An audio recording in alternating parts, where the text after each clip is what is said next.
Bismillahirrahmanirrahim. Assalamualaikum warahmatullahi wabarakatuh.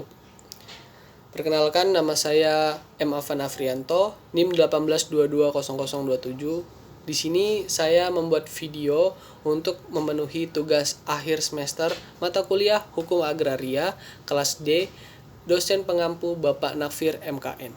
Di sini saya mengambil judul tentang kepemilikan tanah pertanian yang bertempat tinggal di luar kecamatan. Tanah merupakan salah satu sumber utama bagi kelangsungan hidup dan penghidupan bangsa dalam mencapai sebesar-besarnya kemakmuran rakyat yang terbagi secara adil serta merata. Kemudian tanah ialah usaha atau digunakan bagi pemenuhan kebutuhan yang nyata. Sehubungan dengan itu, penyediaan, peruntukan, penguasaan, penggunaan, dan pemeliharaannya perlu diatur agar terjamin kepastian hukum dalam penguasaan dan pemanfaatannya, serta sekaligus terselenggara perlindungan hukum bagi rakyat banyak, terutama terhadap golongan petani, dengan tetap mempertahankan kelestarian kemampuannya dalam mendukung kegiatan pembangunan yang berkelanjutan.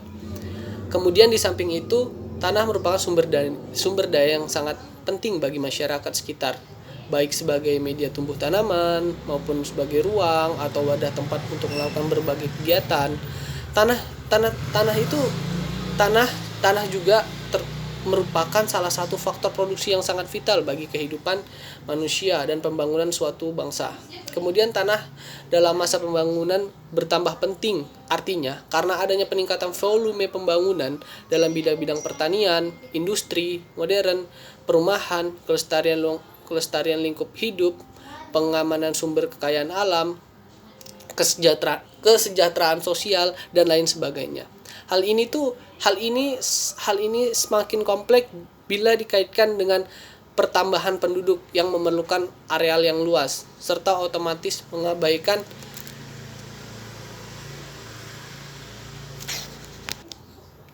mengecilnya atau berkurangnya persediaan tanah. Kemudian pada umumnya tanah-tanah pertanian letaknya adalah di desa, sedangkan mereka yang memiliki tanah secara absente atau guntai umumnya tuh bertempat tinggal di kota.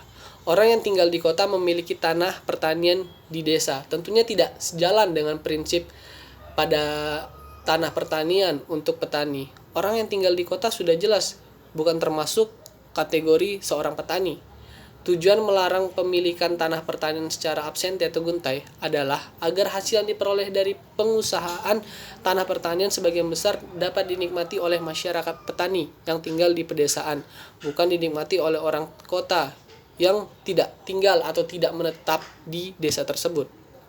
Adapun larangan pemilikan tanah secara absente berpangkal pada dasar hukum yang terdapat dalam pasal 10 ayat 1 Undang-Undang UU-PA, yaitu sebagai berikut. Setiap orang dan badan hukum yang mempunyai sesuatu hak atas tanah pertanian pada asasnya diwajibkan mengerjakan atau mengusahakannya sendiri secara aktif dengan mencegah cara-cara pemerasan. Untuk melaksanakan amanat UU-PA tersebut, maka pasal 3 ayat 1 PP nomor 224 tahun 1961 Jo PP nomor 41 tahun 1964 menentukan antara lain pemilik tanah pertanian yang bertempat tinggal di luar kecamatan tempat letak tanahnya dalam jangka waktu 6 bulan wajib mengalihkan hak atas tanahnya kepada orang lain di kecamatan tempat letak tanah itu atau pindah ke kecamatan letak tanah tersebut. Dengan demikian terdapat beberapa esensi yang merupakan ketentuan dari absente. Antara lain yang pertama, tanah pertanian wajib dikerjakan atau diusahakan sendiri secara aktif. Kemudian yang kedua, pemilik tanah pertanian wajib bertempat tinggal di kecamatan tempat letak tanahnya tersebut. Kemudian yang ketiga, pemilik tanah pertanian yang bertempat tinggal di luar kecamatan tempat letak tanahnya wajib mengalihkan hak atas tanahnya atau pindah ke kecamatan letak tanah itu sendiri. Kemudian yang keempat, dilarang memindahkan atau mengalihkan hak atas tanah pertanian kepada orang atau badan lembaga atau badan suatu lembaga hukum yang bertempat tinggal atau berkedudukan di luar kecamatan tempat letak tanah tersebut. Kemudian yang kelima, larangan pemilikan tanah secara absente hanya mengenai tanah pertanian. Sehingga berdasarkan hal tersebut diketahui yang menjadi faktor penyebab terjadinya tanah pertanian absente atau guntai adalah yang pertama, faktor masyarakat, yaitu kurangnya kesadaran hukum dari masyarakat. Kemudian yang kedua, faktor budaya dalam kaitannya dengan faktor penyebab terjadinya tanah absente atau guntai dari aspek kebudayaannya, itu karena adanya pewarisan. Kemudian yang ketiga, faktor hukum. Telah diketahui sebelumnya bahwa ketentuan larangan pemilikan tanah absente atau guntai termasuk ketentuan hukum yang bersifat memaksa. Dengan kata lain, ketentuan-ketentuan dalam pasal 10 UU PA termasuk peraturan-peraturan yang tidak boleh dikesampingkan. Kemudian yang keempat, faktor sarana dan prasarana. Selama ini kantor pertanahan tidak mempunyai data yang akurat tentang adanya pemilikan tanah pertanian secara absente atau guntai tersebut, yaitu tidak adanya laporan-laporan yang bersifat membantu dalam menanggulangi terjadinya pemilikan dan penguasaan tanah tersebut. Kemudian yang kelima, faktor aparat atau penegak hukumnya. Mengenai persoalan dan permasalahan tanah absente atau guntai, sebenarnya keberadaan camat atau kepala desa itu sudah sangat strategis dalam membantu terlaksananya ketentuan masalah tanah absente atau guntai tersebut. Kemudian yang keenam, faktor ekonomi. Sebagaimana kita ketahui bahwa tanah mempunyai nilai yang sangat penting karena memiliki nilai ekonomis. Perhatian masyarakat kota-kota besar yang kondisi ekonominya cukup baik dan bermodal kuat untuk membeli dan menjadikan tanah tersebut sebagai investasi di hari tuanya nanti. Misalnya contoh orang kota membeli tanah di desa, itu kan sebagai contoh investasi di hari tua nanti. Karena mereka mempunyai harapan tanah tersebut harganya akan selalu meningkat dari tahun ke tahun. Kemudian saya ingin memberikan tips sedikit jika ingin melakukan jual beli. Untuk mengatasi kepemilikan tanah secara absente atau guntai, ini dapat dilakukan sebagai cara kalau saudara atau teman-teman sekalian ingin mengatasi kepemilikan tanah. Yang pertama, melibatkan peran notaris atau PPAT. Maka kepada PPAT perlu memperhatikan pasal 31 ayat 1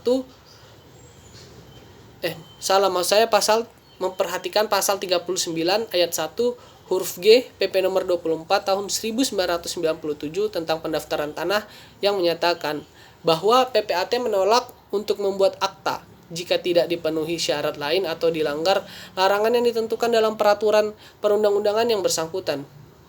Kemudian ada dua cara untuk mengatasi masalah kepemilikan tanah secara absente bagi calon pembeli, yaitu yang pertama, pemohon atau calon penerima hak bertempat tinggal secara nyata di kecamatan tempat letak objek tanah tersebut. Kemudian yang kedua, status tanah sawah atau pertanian tersebut diubah dahulu menjadi tanah pekarangan. Hal ini bisa dikenal sebagai izin pengeringan. Apabila tanah sawah yang dimaksud sudah tidak produktif, maka tidak ada masalah jika diberikan izin pengeringan. Kemudian selanjutnya, yang kedua, melibatkan peran kantor pertanahan agar pihak kantor pertanahan tersebut maksimal untuk melakukan tertib administrasi, khususnya dalam hal pembuatan sertifikat tanah yang sebelumnya akan dilihat terlebih dahulu mengenai domisili dari pemilik tanah tersebut. Apakah dari satu kecamatan ada tanah yang bersangkutan juga. Ya, mungkin sekian video atau sekian pemaparan saya. Kurang lebihnya saya mohon maaf. Wabillahi taufiq wal hidayah. Assalamualaikum warahmatullahi wabarakatuh.